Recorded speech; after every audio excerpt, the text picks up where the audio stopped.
क्या आज हम बात कर रहे हैं इंक्लूसिव सेटअप की? क्या आज हम बात कर रहे हैं एकेडमिक की, इंक्लूजन की, या हम बात करेंगे चिल्ड्रन विद स्पेशल नीड्स की?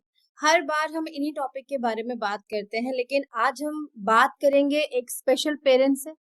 कैसी रही उनकी जर्नी, क्या उन्होंने बातें की, और उनके साथ हम जानेंगे कि आज भी इतनी मूवीज बनने के बाद, वर्कशॉप्स होने के बाद भी आज भी कमी है अवेयरनेस में, आज भी कमी है एक्सेप्टेंस में। लेकिन कैसे रही उनकी journey being a special parent, बहुत सारी बातें आज हम करेंगे। सो सीरीज 147 शब्दों की बात में आप सभी का वेलकम है। एक पड़ाव से मैं अनीता राय, आप सभी को मेरा नमस्कार और हार्दिक अभिनंदन। और आज मेरे साथ है एक पड़ाव के प्लेटफॉर्म पर सुमित्रा पॉल बख्शी, कोलकाता से। She is the managing trustee of AKB memorial trust and co-founder of Duvish Multidisciplinary Therapy Center. She has conducted many awareness programs on autism. She was one of the speaker in radio program in Dhaka and also core member of Autism Convention Kolkata 2024। और जैसे कि मैंने भी ma'am का programme देखा है जोश talk पे, मैम ने रिसेंटली अभी अपना वहाँ भी सेशन किया है, बहुत ही अच्छा सेशन था। जो भी मेरे व्यूअर्स हैं जोश टॉक पे जाके मैम के साथ, मैम के सेशन के साथ कनेक्ट कर सकते हैं। So, hello, ma'am. Good evening, and thank you so much for connecting me on the platform of Ek Padav. Thank you. Good evening Anita ji, बहुत बहुत धन्यवाद मुझे ये आपके प्लेटफॉर्म पे बुलाने के लिए, क्योंकि ये एक ऑल इंडिया बेस्ड प्लेटफॉर्म है। मैं जो भी ज्यादातर काम करती हूँ ये अराउंड बंगाल और बंगाली स्पीकिंग के साथ है। तो अगर हमारे जर्नी सारे भारत के पेरेंट के साथ हमको जुड़ सकते हैं तो इससे अच्छा और कोई बात नहीं। और ये अगर थोड़ा सा भी चेंज ला सकते हैं किसी की मन में, तो I will be more than happy. तो thank you so much for having me here. Thank you so much ma'am. बिल्कुल, और इसी के लिए आज हम सेशन कर रहे हैं कि वर्ल्ड वाइड हमारी ये वीडियो जाए, ज़्यादा से ज़्यादा पेरेंट्स के पास जाए। बिकॉज मैं हर बार एक पड़ाव के प्लेटफॉर्म पे बहुत सारे सेशंस कर रही हूँ, पेरेंट्स से बात कर रही हूँ, मेंटोर से जुड़ रही हूँ, बट हर बार मुझे अभी भी 2025 के एरा में हम हैं, लेकिन अवेयरनेस और एक्सेप्टेंस में आज भी कमी है। बट इसके बारे में मैं आपसे बाद में बात करूंगी, लेकिन फर्स्ट मैं जानना चाहूंगी आपकी जर्नी के बारे में। तो मेरा फर्स्ट क्वेश्चन ये है सुमित्रा जी आपके साथ कि जब आपको पता लगा कि आपके सन को डायग्नोस किया गया एज अ ऑटिज्म, तो आपका क्या रिएक्शन था बीइंग अ पेरेंट? अच्छा, ये सभी जगह पे फर्स्ट क्वेश्चन यही होता है कि आपका अनुभूति क्या था। जी। तो आज उसका डायग्नोसिस हुआ था 2012 के अंत तक। अभी हम्म। 2025 है, बहुत साल बीत गए हैं। जी। अभी मैं बहुत इजीली कह सकती हूँ कि हाँ वो हुआ था, ये हुआ था। लेकिन दैट टाइम जब डॉक्टर ने मुझे बोला कि आपके बेटे को ऑटिज्म है, हम्म। दैट वेरी मोमेंट मुझे लगा कि my world is just finished. सब कुछ खत्म हो गया है और क्या हो सकता है, कुछ भी नहीं हो सकता है। तो अगर मैं बोलूं कि नहीं, सुन के मुझे मतलब कोई फर्क नहीं पड़ा, that will be utter life. जी। एकदम झूठ होगा। मुझे भी बहुत ज्यादा शॉक लगा कि ये कैसे हो सकता है। एक बच्चा एकदम तो देखने में तो बहुत ही हैंडसम, बहुत खूबसूरत सा है, तो इसको कैसे ऑटिज्म हो सकता है। तो हम शायद इसके बारे में भी बाद में बात करेंगे कि जो हम ज्यादातर करते हैं, देखने से तो नहीं लगता है, तो हम्म। कैसे ये ऑटिज्म हो सकता है। जी। तो हाँ, वो शॉक, लेकिन वो शॉकिंग पीरियड हमने, वो भी उसके ऊपर भी हमने काम किया, खुद ने, फैमिली ने, जी। देन ओवरकम किया। जी। सो मेरा यही क्वेश्चन है मैम कि जब आपको पता लगा कि इस तरह से बैदुरिया को, I am pronouncing the name correctly ना, बैदुरिया, ओके। सो जब पता लगा आपको कि he is facing that kind of difficulties, तो किस तरह से आपकी पेरेंटिंग में चेंज आया, क्या आपने चेंज लाया? क्योंकि हर बार जो पेरेंट्स है ना वो यही परेशान हो जाते हैं, जैसे आपने अभी बोला कि शॉक्ड हुआ। I am not a special parent, but yes of course I am a parent also. So जब भी कोई चैलेंज आता है, मुझे ऐसा लगता है कि अगर मेरे बच्चे को फीवर भी आ गया है, तो शायद वो वन डे का शेड्यूल मेरा हौच पौच हो जाएगा, बिल्कुल शफल हो जाएगा, कैसे स्कूल जाना है, कैसे उसको टेक केयर करना है। तो इस तरह की डिफिकल्टीज जब आपके पास आई, तो बीइंग अ पेरेंट आपके पास क्या चेंजेस आए मैम? एकदम सही कि अगर बच्चे को कुछ भी तकलीफ होता है तो पूरा शेड्यूल, एक दिन, हाफ डे का पूरा शेड्यूल चेंज हो जाता है। जी। तो मेरा जो पहला चेंजेस हुआ, उस टाइम पे मेरे हस्बैंड नौकरी छोड़ के नया बिजनेस शुरू किया था और मैं अपने हस्बैंड के साथ उसमें मैं भी इन्वॉल्व थी। तो फर्स्ट माई स्टेप इसकी नहीं, मुझे अभी सिर्फ उसके ऊपर फोकस करना है। Maybe I am wrong, क्योंकि अभी माए मतलब पेरेंट बहुत ज्यादा बहुत कुछ समझ सकते हैं, लेकिन 12-13 साल पहले मैं शायद उतना मैच्योर नहीं थी कि मैं बच्चे और बिजनेस दोनों समझ सकती थी ऐसा मेरे पास। क्योंकि पहले तो मैं मेंटली बहुत डिवास्टेटेड हो गई। मुझे लगता था मुझे बेटे के पास पहले रहना चाहिए, उसको मुझे समझना चाहिए, क्योंकि वैसे ही छोटे बच्चों को समझना एक एक अलग ही टास्क है। आप बिल्कुल। एज ए मदर कि उसका कोई बुक नहीं है, टेक्स्ट बुक की इसको पढ़ो और बच्चे को समझ जाओ। तो हम्म। उसके लिए पूरा टाइम एक देना होता है, और एक ऑटिज्म सुन के और भी हुआ। तो फर्स्ट माई चेंजेस इज कि मेरा प्रायोरिटी चेंज हो गया। कि ज्यादातर जब जनरल पेरेंट होते हैं तो लगता है कि अभी बच्चे छोटे हैं, अभी स्कूल उतना मतलब चाप नहीं, स्ट्रेस आया है तो अभी हम्म। थोड़ा काम कर लेते हैं, जब स्कूल की स्टडीज में थोड़ा बहुत वो आएगा तो हम थोड़ा बाहर का काम कम करके बच्चों की स्टडीज के ऊपर ध्यान देंगे। लेकिन यहाँ पर थोड़ा उल्टा हो गया। अभी है नहीं, ये अर्ली एज है, अगर मुझे करना भी है कुछ मैं बाद में वो आई विल स्टार्ट दैट। तो मेरा शिफ्टिंग पूरा चेंज हो के अभी मुझे उसके साथ ही रहना, उसको समझना है। क्या हम्म। ट्रेनिंग वगैरह ये सब बात के बाद, फिर। लिटरली पहला 3 महीना मैंने उसको सिर्फ समझने के लिए, उसको और उसके जैसा मुझे सोचना है, तो मैंने 3 महीना या 4 महीना उसमें ही टाइम दिया। जी। सो मैम, जैसे कि हम बात करते हैं और मैंने बहुत सारे इंटरव्यू सेशंस भी किए हैं, या कोई भी पेरेंट ऐसा आता है तो हम बोलते हैं ये स्पेशल पेरेंट है, ये स्पेशल मदर है, ये स्पेशल मॉम है। तो क्या ये जो एक टर्म दिया गया है एक पेरेंट को, क्या आई डोंट नो मुझे कैसे पुट अप करना चाहिए, क्या ये टर्म हमें यूज करनी चाहिए? कैसा फील होता है उस टाइम पे जब आपको ऐसा कहा जाता है ये स्पेशल पेरेंट है या ये स्पेशल मॉम है? जैसे हम पेटीएम पे जाते हैं या हाँ, किसी कोई भी हमें टीचर बोलती है ओके ओके कोई बात नहीं, ये स्पेशल पेरेंट है, कोई बात नहीं, इनको स्पेशल ट्रीटमेंट दिया जाएगा। वो स्पेशल वर्ड क्या है? बिकॉज हमने तो हमेशा हमेशा यही जाना है कि स्पेशल ना कुछ मैजिक होता है। तो ये स्पेशल किस तरह से आप इसको टर्म को यहाँ पे बताना चाहेंगे कि कैसा फील होता है?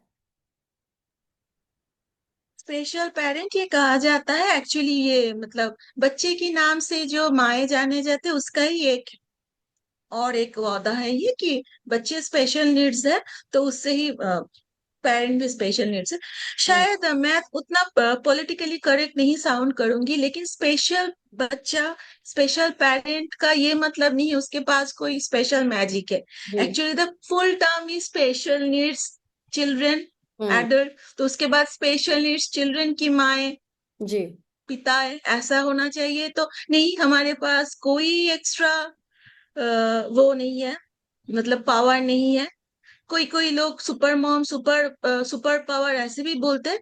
क्या हम्म। है ना कि आपके स्ट्रगल के समय आप जितना पॉजिटिव वर्ड कॉइन करोगे तो उतना अंदर से एक मोटिवेशन आता है, yes I am special I can do. तो यस। उस तरह से ये सही है कि क्योंकि ये एक नेवर एंडिंग जर्नी है। जी। ये यात्रा का कोई अंत नहीं है, कोई डेस्टिनेशन नहीं है। तो अगर कोई बाहर से अंदर से मोटिवेशन नहीं होगा तो वी कांट सर्वाइव एक्चुअली। बिल्कुल। तो उस हिसाब से ये टर्म एकदम सही है। लेकिन मैं अगर सबकी तरफ से सोचूं, ये भी कई कई बार होते हैं कि जनरल बच्चे की पेरेंट एंटी न्यूरोटिपिकल बच्चे के पेरेंट्स सोचते हैं कि हम स्पेशल नहीं है, हम्म। हम अपने बच्चों के लिए काम नहीं करते। जी। क्योंकि मैंने अपनी मम्मी को देखा है, वो बहुत स्ट्रगल किया है मुझे लेकर, क्योंकि मैं बहुत बचपन से बहुत मतलब बहुत सारे डिजीज से जूझता हुआ एक मेरा बचपन गया है। तो जी। मम्मी ने भी बहुत स्ट्रगल किया है। तो हम्म। अगर मैं सबकी मम्मी की तरफ से ये प्रतिनिधित्व करती हूँ तो मुझे लगता है हर एक माँ स्पेशल है, जी। माँ का जर्नी स्पेशल है। लेकिन हाँ, वो क्यों दिया जाता है? क्योंकि वी नीड्स एक्स्ट्रा मोटिवेशन। तो राइट। एक्स्ट्रा मोटिवेशन एक पॉजिटिविटी के लिए ये भी सही है कि स्पेशल मॉम है, सुपर मॉम है। बिल्कुल। बिल्कुल, बहुत ही खूबसूरती से और प्यारे शब्दों में आपने इसको डिफाइन किया है मैम। बिकॉज बहुत बार ना पेरेंट्स के माइंड में आता है कि डायग्नोस चाहे कुछ भी है, आप वो टर्म यूज मत करिए बच्चे के साथ, या हमारे पेरेंट्स के बीइंग अ पेरेंट वो नहीं चाहते कि हमें ये वर्ड मिले, इसलिए मैंने ये क्वेश्चन आपके साथ रखा। सो मैम, आपने इतने सारे प्रोग्राम किए हैं, आप कन्वेंशन भी कर रहे हैं, वर्कशॉप्स किए हैं आपने, पेरेंट प्रोग्राम भी किए हैं। सो किस तरह से, क्या आपकी स्ट्रैटेजीज रहती है, या क्या आप जैसे सभी मदर्स को जोड़ना एक बहुत ही बड़ा टास्क है, जितने भी हमारे स्पेशल पेरेंट्स हैं, मदर हैं, फादर हैं। सो कैसे आप उन सबको एक साथ लेकर आते हैं, और जो भी आप प्रोग्राम रन करते हैं क्या क्या चीजें रहती हैं उसमें आपके साथ? बहुत बहुत एक सुंदर सा आपने क्वेश्चन पॉइंट किया है। हम जब पेरेंट्स से जुड़ते हैं पहले से ही, अभी तो हमारा डिवीजन, जब मैं सिर्फ पेरेंट थी, मतलब मेरा कोई प्रोफेशनल क्वालिफिकेशन भी नहीं था, माई माई टू एटीट्यूड टुवर्ड्स पेरेंट्स और any person is like that. अगर सामने से कोई अपना प्रॉब्लम, कोई भी अपना समस्या कह रहे हैं, तो उसको सुनो। You hmm. Have to be very good listener. अगर कोई अपना समस्या बोल रहे हैं, तो तब अगर आप भी बोलोगे कि कोई बात नहीं, मेरे पास भी ऐसा ही समस्या है, उसे कुछ नहीं होता है, तो हम्म। वो ना सामने से जो आपको बिलीव करके अपना कुछ बता रहा है, वो नहीं बताएंगे। और अगर पर्सन आपके सामने जो है वो ओपन अप नहीं होगा, तो कड़ी नहीं जुड़ेगा। बिल्कुल। एक ग्रुप, ये दल बनाने के लिए, कम्युनिटी बनाने के लिए सबसे जरूरी है आपके साथ वो उनका वो बॉन्डिंग होना चाहिए। Yes, this is the person जिसके सामने अगर मैं खुल के जो भी कहूँ, अगर हम्म। ऐसा भी हो बीइंग ए स्पेशल मॉम, वो कोई अगर कहे मुझे ये स्पेशल मॉम नहीं अच्छा लगता है हम्म। टर्म, वो भी आप स्वीकार करो। आप right। मत बोलो कि क्यों नहीं अच्छा लगता, ये अच्छा टर्म है, नहीं, उसका पॉइंट ऑफ व्यू आप सुनो। हम्म। तो एनी ट्रेनिंग प्रोग्राम या फिर कोई सेशन में पहले सामने वाले को आप सुनो, उसके लिए तैयार रहो। नॉट बीइंग सो जजमेंटल, उस वो जो कहना चाहते हैं वो सुनो। This is our first steps. Then एक कम्युनिटी जोड़ना, बनाना, जिसमें हम लोग अपना कुछ भी शेयर करें, उसके लिए कुछ कर सकते हैं, may be very little. right। Suppose एक पेरेंट ऐसा है कि उसके फैमिली में कोई भी सपोर्ट नहीं है, आप उसके साथ बैठ के एक कप कॉफी पियो, हम्म। 5 मिनट बैठो, वो भी बहुत बड़ा सपोर्ट होता है। हमेशा सपोर्ट ऐसा नहीं होना होता है कि उसके उसके साथ जाओ, उसका फिनेंसिंग प्लानिंग करो, उसके फ्यूचर के बारे में प्लानिंग करो, नहीं। Your small effort can gives a lot. So right। That is my thinking towards life also. नहीं, बिल्कुल सही कहा मैम आपने, क्योंकि हम बात जब करते हैं, क्योंकि जब एक स्पेशल पेरेंट या स्पेशल चाइल्ड सामने आता है, तो वो जब हम इंक्लूजन की आज बात करें, शायद वो एक कप चाय से हो सकती है, या छोटी सी बात जो आपने बोली कि सुनना बहुत जरूरी है, जजमेंटल नहीं होना, बहुत इंपॉर्टेंट पॉइंट्स है ये। सो मैम, 15-15 ईयर्स हो गए आपको इस जर्नी में, जब से आपने ये फेस किया, तो क्या स्ट्रैटेजीज और प्लानिंग रही आपकी बेदुरिया को ग्रो करने के लिए, बीइंग अ मॉम? मैं हमेशा बैदुरिया को क्या समझती हूँ कि वो एक पर्सन है, इंडिविजुअल पर्सन है। जी। उसका क्या डायग्नोसिस है, दैट इज डिफरेंट। वो है, उसका एक डिफिकल्टीज है, वो तो है ही, लेकिन फर्स्ट ऑफ ऑल वो एक ह्यूमन है। एक अभी उसका 15 हुआ है, तो 15 साल का एक हम लोग बंगाली उसमें टर्म बोलते हैं किशोर, हम्म।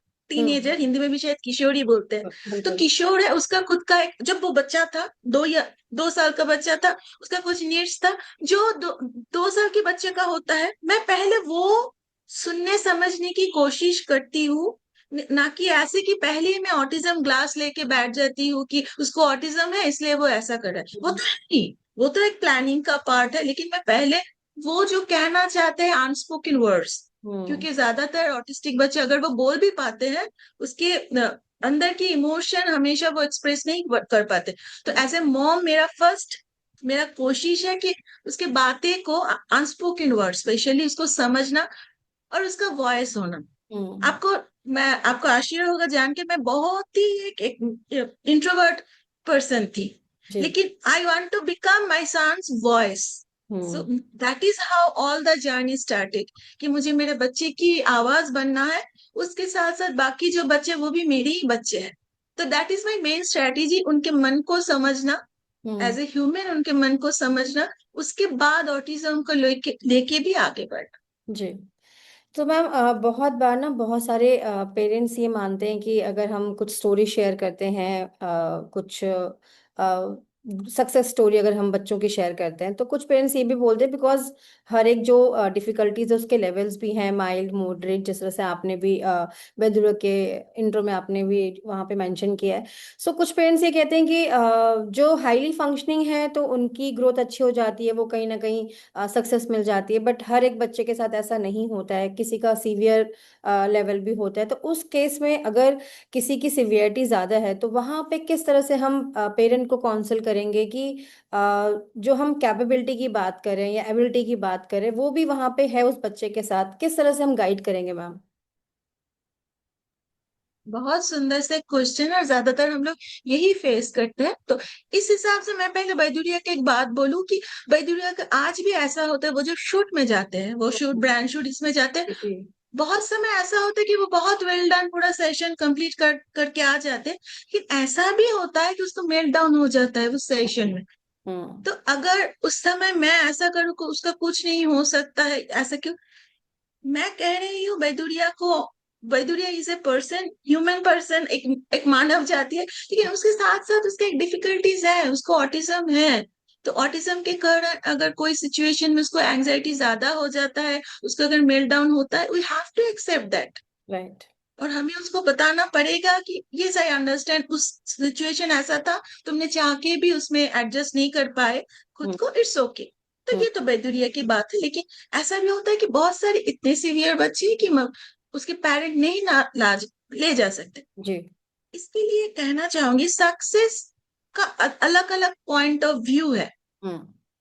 अगर कोई बच्चा अच्छे से अगर एक बॉक्स को भी हाथ में पकड़ता है, 5 मिनट बैठता भी, वो भी एक सक्सेस है। सक्सेस का कोई ऐसा एक एक डेस्टिनेशन नहीं है कि अगर तुम इंडिया की सुप्रीम कोर्ट के सामने पहुंच जाओ पैदल जाके तो वही एक सक्सेस है। राइट। नहीं, अगर तुम कोलकाता में हो, घर से निकल के सिर्फ अपने नुक्कड़ में जाके हम्म। आपके बेटे एक कप चाय भी सांझ से पी ले, सक्सेस है। Right. So that absolutely. Is the thing, ये different different point of view है। मैं एज ए पेरेंट बात करती हूँ, मैं एज ए पेरेंट कैसे डील करती हूँ, वो मेरा सक्सेस है। लेकिन साइमल्टेनियसली मेरा कोई फ्रेंड अभी तक शादी नहीं किया, उसका बच्चा नहीं है, फैमिली नहीं है, लेकिन वो वर्क प्लेस में बहुत सक्सेसफुल है, तो that is he is her success story. Right. तो वी नीड अभी to change the point of view. जी, अभी आपने एक पॉइंट बोला है मैम कि बीइंग अ पेरेंट मैं कितना सक्सेसफुल हूँ, ये मेरे लिए ज़्यादा इम्पोर्टेंट है। सो मैम, जैसे मैंने अपने इंट्रो में भी बोला अभी इस सेशन में कि अवेयरनेस में और एक्सेप्टेंस में कमी है। तो मैं बीइंग अ पेरेंट आपसे ये जानना चाहूँगी कि क्या रीजंस हैं और किस तरीके से हम इसे सॉर्ट आउट कर सकते हैं कि आज भी आई थिंक मॉडर्न एरिया में, मतलब जो हमारी मॉडर्न सिटीज़ हैं, वहाँ पे तो एजुकेशन के थ्रू और वर्कशॉप्स के थ्रू अवेयरनेस हो रही है, बट रूरल एरियाज में अभी भी नहीं है। तो क्या हमें करना चाहिए, किस तरह के प्रोग्राम्स हम करें कि ज़्यादा से ज़्यादा अवेयरनेस और एक्सेप्टेंस भी हो पाए? मदर फिर भी कर लेते हैं, लेकिन फैमिलीज में काफ़ी इश्यूज आ जाते हैं एक्सेप्ट करने में। जी मैम। सही में एकदम। अच्छा, मेरा पहला ये हमेशा रहता है कि ज्यादातर ऑटिज्म या न्यूरो डाइवर्जेंट के ऑनलाइन में भी जो जितने प्रोग्राम होता है वो इंग्लिश में होते हैं। हम्म। बहुत सारे रिसोर्स है लेकिन इंग्लिश में। तो हम्म। पेरेंट जो रूरल एरिया से है उनको लगता है इंग्लिश नहीं जाने तो नहीं जा सकते। अब हम्म। सोचिए अगर मम्मी पापा को ही ऐसे लगता है, तो दादा दादी उसके पहले जनरेशन के लोग तो ये शायद बहुत ज्यादा, बहुत कठिन, बहुत ही ज्यादा कुछ रॉकेट बनाने की जैसा कुछ चीज है, तो समझने की जरूरत भी नहीं है, जैसा है छोड़ दो। हम्म। तो मेरा मानना है कि अगर हम लोग जो रीजनल डायलेक्ट है, क्योंकि हिंदी का भी तो बहुत रीजनल डायलेक्ट होता है, जी। बहुत जगह ऐसे है कि शुद्ध हिंदी से अगर आप बात करोगे तो नहीं समझेंगे। जी। Same here in Bengali also, कि शुद्ध बंगाली में बहुत जगह पे बातें करने से वो नहीं समझेगी। तो पहला ऐसा होना चाहिए कि लोकल जो रिसोर्स है, वो स्पेशल नीड टीचर एडुकेटर होना चाहिए, ऐसा नहीं, जो आंगनवाड़ी वर्कर है उनको आप ट्रेन करो। हम्म। एज ए एनजीओ ये हमारा एक ड्यूटी में भी आते हैं कि जहां जहां जाए, ऐसा अगर कोई मिले कि कोई भी स्कोप मत छोड़ो। जो हम्म। स्ट्रीट ड्रामा होता है ना, छोटा छोटा स्कीट बना के, वो अगर बहुत मजे के साथ परफॉर्म करो तो वो इंक्लूशन में, एक्सेप्टेंस में बहुत हेल्प करते हैं। राइट। और दादा दादी नाना नानी वो अगर नहीं समझ पाए तो उनको उनके तरह से समझाना। नहीं समझ पाए तो वो नहीं समझता है, कैसा है, लोग पुराने जमाने के लोग हैं, ऐसा नहीं। सही है, उनके जमाने में ये टर्म उन्होंने नहीं सुना था। तो जी। अगर कुछ इजी से उनको समझाया जा सके तो वो कोशिश करते रहना चाहिए, क्योंकि मेरा ये मानना है कि कोशिश करते करते बहुत कुछ हो सकता है। क्योंकि हमने देखा है कि वो कुक होता है ना, ज्यादातर कुक लोग और गांव से आते हैं, वो लोग भी अभी पूछते हैं कि अच्छा दीदी, वो जो वैद्युरिया और उसका फ्रेंड लोग अभी कैसे है, वो बात करता है, अभी थोड़ा बैठते हैं, अभी खेलते हैं। ये पूछना ही बहुत बड़ी बात है कि वो जी। भी सोच रहे हैं अभी। हम्म। तो ऐसे ही इंक्लूजन शुरू होता है। बिल्कुल मैम, और आपने जो एक वर्ड बोला है कि कोशिश करते रहना चाहिए, ये बहुत इंपॉर्टेंट है। मेनली हम लोग बस ये चाहते हैं, पेरेंट्स बीइंग अ पेरेंट भी हम ये सोचते हैं कि हमने एक बात बोल दी और हमारे ग्रैंड पेरेंट्स या हमारे इन लॉज समझ जाए, बट ऐसा नहीं होता। चेंज एक बहुत ही छोटा सा वर्ड है, लेकिन वो चेंज लाने में शायद बहुत सारा टाइम लग जाता है। बट जैसे कि आपने बोला कि कोशिश करते रहना चाहिए, और एक पड़ाव की भी यही कोशिश है कि हम ज़्यादा से ज़्यादा अवेयरनेस स्प्रेड कर पाएँ, आप जैसे पेरेंट्स और मेंटोर्स हमारे साथ जुड़े और इस टॉपिक पर हम बात कर पाएं। सो मैम, अभी तो बहुत सारी बातें हैं आपके साथ करने के लिए, हम और भी सेशंस लेकर आएंगे। एंड जैसा कि आपने प्रॉमिस किया है कि आप दिल्ली आएंगे, तो हम वन ऑन वन सेशन भी करेंगे आपके साथ। Definitely definitely I love to come and obviously and to meet you face to face, क्योंकि आप इतने स्वीट से बात करते हो, आपके अंदर समझ में ही आ रहा है कि बहुत आप मतलब खुद में एक आपका एक अंडरस्टैंडिंग ऐसा है कि उसके लिए कोई भी टेक्स्ट बुक से ये मतलब ये भी एक चीज है, कोई किसी को सिखा नहीं सकते। 2 मिनट लेना चाहूंगी कि हम लोग जहां भी जाते हैं ना, मिल जाते हैं कि सैलो में जाते हैं, वो लोग खुद आके जानना चाहते हैं कि अच्छा ये गाना चला दे, लाइट थोड़ा डिम कर दे तो अच्छा होगा। ये हम्म। सामने से आके लोग कोशिश करते हैं ना, हमको उसको अप्रिशिएट करना चाहिए। तो ना सोसाइटी से लोग जुड़ते जाएंगे हमारी ये कोशिश में। जी। सो मैम, इस सेशन को सम अप करने से पहले अगर आपका एक टेक अवे मैसेज हो हमारे व्यूअर्स के लिए, हमारे पेरेंट्स के लिए, स्पेशल पेरेंट्स के लिए। श्योर। मेरा जो मानना है, मैंने बताया कि कोशिश करते रहना चाहिए। और मेरा एक बहुत फेवरेट सॉन्ग है, तो गाना तो मैं अभी नहीं कर पाऊंगी, तो उसका जो लाइन है कि जो भी है, जो भी तेरा है मिल जाएगा, तू झूम, तू हम्म। झूम, तू झूम, तू झूम। ये मेरा मन मतलब मेरे फिलोसॉफी ऑफ लाइफ भी है। आपको काम करते रहना चाहिए, एक दिन आएगा आप देखेंगे कि हाँ वो हो गया है। जी। तो काम करिए, पॉजिटिवली करिए। There is every positive energy will give you that thing. Right. Nice. Thank you so much ma'am, इतनी पॉजिटिविटी और इतने स्पिरिचुअल बातें भी आपने की, फिलॉसफी की बातें भी की, कोशिश की भी बातें की, और एक स्पेशल पेरेंट, एक स्पेशल मॉम होने के नाते इतनी पॉजिटिव और सुंदर बात करने के लिए thank you so much ma'am. Once again I am glad, it's my honour to have you on my platform. Thank you so much ma'am. Thank you. Thank you so much everyone for watching us, listening us. खुश रहिए, हंसते रहिए, smile and peace. Next session जल्दी ही लेकर आएंगे ma'am के साथ, और भी बहुत सारी बातें करेंगे स्ट्रैटेजीज पर, क्या क्या चैलेंजेस मैम ने फेस किए, बिकॉज बेदुरिया का भी जो इंट्रोडक्शन है बहुत ही अच्छा है। He is a swimmer, he is a yoga performer, तो हम इसके ऊपर भी बात करेंगे कि मैम ने क्या क्या स्ट्रैटेजीज और किस तरह से मैम की प्लानिंग रही अपने बच्चों को ग्रो करने के लिए। So thank you ma'am, thank you so much.